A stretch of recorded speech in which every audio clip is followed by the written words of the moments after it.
வைப்பதுதான் மிகவும் கடினம். அதிலும் நிறைய சேர்ந்து விட்டால் அவ்வளவுதான்.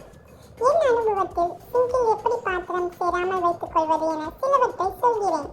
சமைக்கும் போது முடிந்தவரை பாத்திரங்களை கழுவி வைத்து விடுங்கள். உதாரணமாக, புளி கரைத்த கிண்ணத்தை அப்படியே சிங்கில் போடாமல் ரசம் கொதிக்கும் போதே கழுவி வைத்து விடுங்கள்.